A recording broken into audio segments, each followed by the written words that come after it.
All right. Well, I'm going to assume that everyone can hear me and see my screen okay.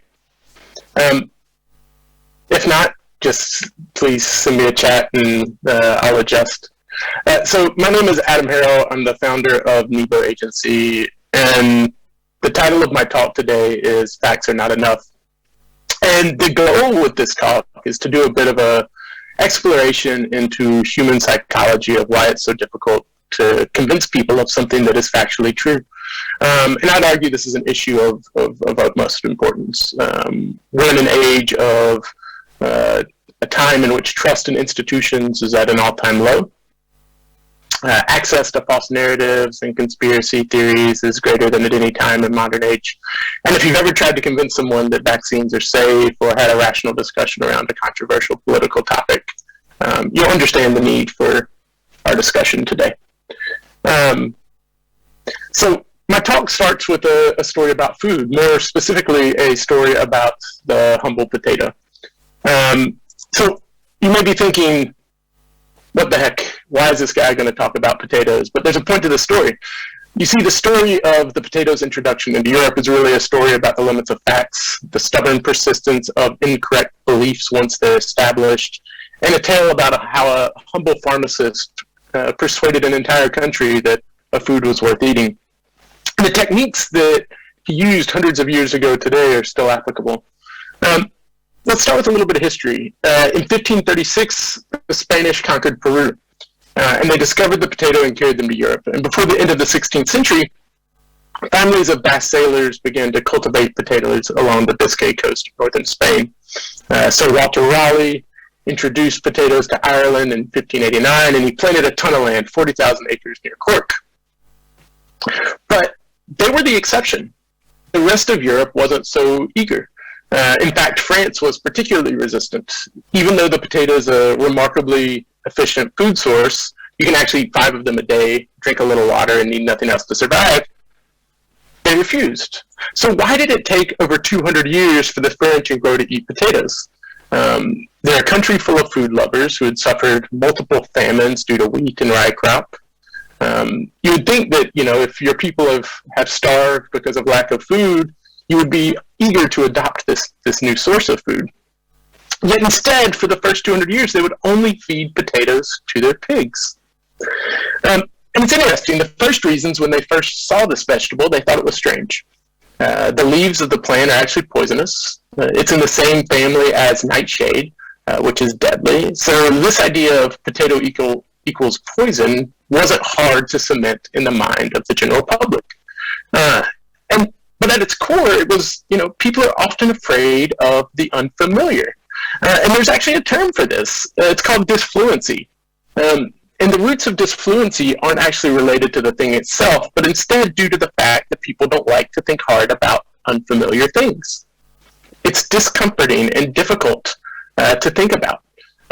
There's a pretty funny experiment where people were asked to list a number of reasons why they loved their spouse, their husband or their wife or their partner, and then rate their spouse. If you only had to list 3 reasons why you loved your spouse, you consistently ended up rating them higher than if you had to list 10. The dislike of the cognitive difficulty in coming up with large reasons of the number that you love your spouse causes you to rate them lower. If you had to think really hard, what are the 15 reasons that I love my wife or my husband or my partner? It actually made you dislike them because it was hard to come up with those reasons. And it was through this process that the unfamiliar became not just new, but actually considered evil and dangerous. Some of the core authorities at the time were really skeptical. The church was against it, actually. One church official famously cried out, if God had intended the potato as food for man, it would have been mentioned in the Bible. And you saw these authority institutions actually come out against the potato. It was so strong that towns and cities outlawed its growth. This was a town, Besançon, France. It's near Switzerland.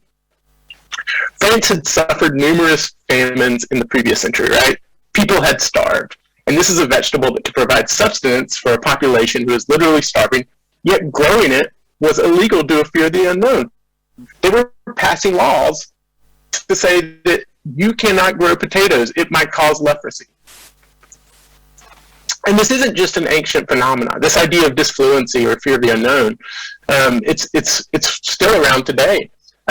On this topic, Derek Thompson, who wrote a great book called Hitmakers, he spoke about it a little bit. He said, most people lead lives of quiet fluency. They listen to music that sounds like the music they've already heard. They look forward to movies with characters, actors, and plots they recognize. They don't heed political ideas from opposing parties, particularly if the ideas also seem painfully complicated. So the lesson for everyone that is watching this, the lesson for all of us that work on issues of influence and in changing thoughts and behaviors is that if we want to be effective communicators, we have to translate disfluent ideas into fluent ones. And that can be difficult because once an impression is formed, they're very resilient. The idea that someone has in their head at first is hard to change. Those first impressions stick. As a culture, we're taught to use facts and rational arguments to sort of solve this problem, right? But that misses one thing that everyone in this room knows, and that's people are irrational. If you look up human biases on Wikipedia, there's 100 of them. Rational, fact-based arguments aren't enough to change perceptions or to change behavior. When we're talking about this, when we think that we're going to have a political discussion or discuss a hard topic, this is what we think happened. We think that one person lays out the facts, the other considers them, and then based on the merits, each person decides what's accurate and correct. But that's not what happens. When you speak, the other person doesn't actually carefully listen and consider. What they do is they sort of pull out the things that confirm their existing beliefs. They look at them and put them through a filter that says, does this align with what I believe? If what we're hearing agrees with these pre-existing beliefs, we nod our head in agreement. If not, we ignore it. And this is based in biology, actually. People experience genuine pleasure when processing information that supports their beliefs. They get a rush of dopamine. And that makes it difficult because once we choose a belief system, we don't accept evidence that challenges that belief very easily. The more evidence we gather, the more hardened our beliefs become, especially if it involves something around identity or tribal belief systems like politics, sports, or religion. Jonathan Haidt once wrote, the reasoning process is more like a lawyer defending a client than a judge or scientist seeking truth. And I think that's perfect. It explains why our arguments are likely to backfire. People listen seeking to confirm their beliefs, not to change them. We can hardly tell where our own understanding ends and others begin. Some professors at Yale conducted a study a few years ago, and graduate students were asked to rate their understanding of everyday devices, including toilets, zippers, and cylinder locks. They were then asked to write detailed, step-by-step explanations on how these devices work, and to rate their understanding again. So the idea of this test was to say, do you really understand the things you're familiar with? And the effort revealed to students their own ignorance. We consistently overestimate our own understanding of familiar things. We see toilets every day, but when asked specifically how they work, we struggle to explain them. It turns out many things we are familiar with are more complicated than they appear. We confuse our ideas and beliefs and familiarity with actual knowledge. It's one thing to flush a toilet without knowing how it works. It's another thing for me to oppose wearing a mask or maybe getting vaccinated when I have no idea the science behind it. As a rule, strong feelings about issues do not emerge from deep understanding. And oftentimes we live and work within bubbles and echo chambers, and that strengthens the intensity with which our beliefs are held. If you take a group of people who agree on an issue and ask them about them, a portion of people will come out with stronger beliefs on the issue discussed just because they were reinforced by everyone around them. These discussions fit into our preconceived notions. They give people new reasons to believe what we already think to be true. And this is true across multiple things. If you're in an echo chamber and there's things that are going around that are bigoted or racist thoughts, people become more racist. Discussions of military policy, they'll increase their support for military action. Egalitarians will become more egalitarian. All this is to say that changing someone's beliefs means you'll need more than facts and rational argument in your influence toolkit. So how do we do it? And this is where we actually go back to the potato. This is where our story takes an interesting turn. I'd like you to introduce you to Antoine Augustin Parmentier, and he's the pharmacist who convinced France that potatoes were actually worth eating. Trained as a pharmacist, Parmentier served in the army during the 7 Years' War. He was captured not once, not twice, but 5 times during the course of the 7 Years' War. So, might have been a good pharmacist, not a very good soldier. But while imprisoned, he ate little but potatoes. And to his surprise, his diet kept him in remarkably good health. His shock that this food that he thought would cause leprosy would keep him well fed actually made him devote his entire life to promulgating the benefits of this vegetable. His belief was this wasn't a vegetable that was meant for pigs and livestock. This wasn't poisonous, but it was meant for everyone. And you know, if we look at this, he turned out to be a bad soldier, but he turned out to be a great marketer. He turned out to be great at the idea of influence and changing behaviors, and he actually shifted the way the entire country ate. So how did he do this? In 1773, he published a fact-filled pamphlet called The Chemical Examination of the Potatoes. It was 148 pages, and it discussed his experiences with the vegetable. He realized that facts were not enough to convince people to eat the same food they dug from the dirt and they fed to their pigs. He needed to not only change perceptions, but he also needed those changes in perceptions to lead to changes in behavior. So the first thing he had to do was get authority on board. You know, we are more likely to believe those in charge. And in 18th century France, that meant King Louis XVI. He persuaded the king to lift the ban on potatoes and to give him 100 acres on which to plant his crop. So this was a big first step, because we have a tendency to believe that if an expert says something, then it must be true. Authority creates trust. If a police officer walks up to you and tells you that you have to leave an area, generally you do it. We follow people who have positions of power with few exceptions. The second thing he did was create social proof. And social proof is a little different than authority. You know, social proof is really how do we sort of create a model of people who others aspire to be and make them do that. How do we create desirability? So what he did was he hosted fancy dinners with famous celebrities from other countries. Each dinner would have the potato as its central ingredient through multiple courses. He invited people that were luminaries of the time, such as Antoine Lavoisier, Benjamin Franklin, these global celebrities that existed during this time period, and it created social proof. If the rich and the famous liked potatoes, then maybe I will too. We mimic the behavior of those that we desire. It's why celebrity endorsements are powerful. It's why we think that a bar with a lion out front is worth going to. Social proof creates desirability. The other thing he did was he actually helped spread the word of the potato by handing out decorative potato flowers to influential women throughout France, encouraging them to place the flowers in their hairs and in bouquets of flowers. The Queen of France, Marie Antoinette, often pinned potato flowers in her curls. And this actually tapped into two different sort of persuasion techniques that are often used. One is reciprocity creates a sense of obligation. Simply by gifting high-status individuals with these flowers, they were more likely to listen to them.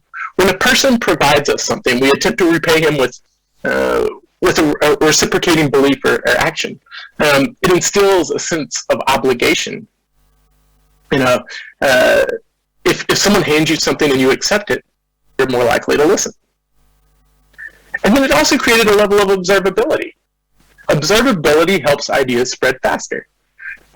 Fashion changes quickly. It's one of the innovations with the fastest life cycle. And the reason is simple. Fashion fads are highly visible, and they have low switching cost.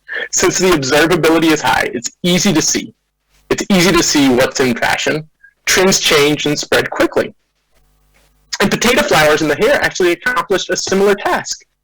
Conversations happened all over Paris and Versailles. Oh, what an unusual flower. What is it? It's a potato blossom. Did you hear the U.S. ambassador was invited to a dinner where they served nothing but potatoes? This created something that people could remark upon. It made something that was not visible, visible. Lastly, and this is my favorite part of the story, he created scarcity. since we place more value on things that are difficult to acquire or rare, he leveraged that. At the potato patch that the king had established, he had the king's guards guard it, line up all the way around it. And he asked them to ensure that no one touched a single plant. His instructions to the guards went something like this: protect these potatoes like they are the most valuable thing in the world, but also accept any and all bribes. And at night, take a lot of breaks, let greedy villagers steal the potatoes. So it wasn't that he actually wanted the potato patch to be guarded. It was that he wanted to create the idea that it was something worth protecting, that it was valuable, that the king's guards were protecting this thing, and you were special if you happened to get a little bit of it. And that's the thing. We often think of the price of something deriving from its value, but that's not true. Price is a signaling mechanism. If something is more expensive, we assume it's better. The same holds true for scarcity. This Ferrari 350 GT is beautiful, but at the time that it was created, it was a failure. Not a single one of them sold for the full price at which it cost to build. They had to be sold at a huge discount. But because of that failure, only 10 were built. It was wildly unpopular in the market at the time, which led it to be scarce in the number that was made. But now it's one of the most valuable cars in the world, selling for over $30 million at auction.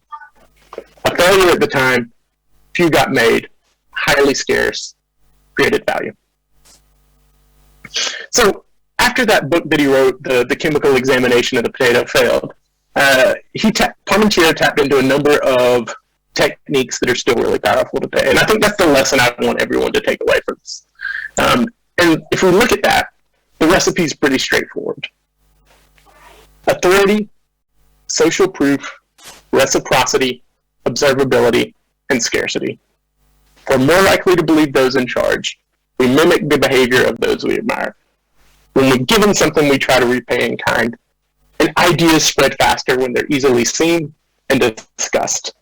And then finally, scarcity creates value. Things that become hard to get are perceived as more valuable. And this recipe worked. Two researchers at Harvard who studied the period said that approximately 22% of the population growth from 1750 to 1850 in France could be attributed to the adoption of the potato as a core crop, and the increase in nutritional capacity of farmland that resulted from it. And that's an incredible statistic. And really, that's what influence is all about.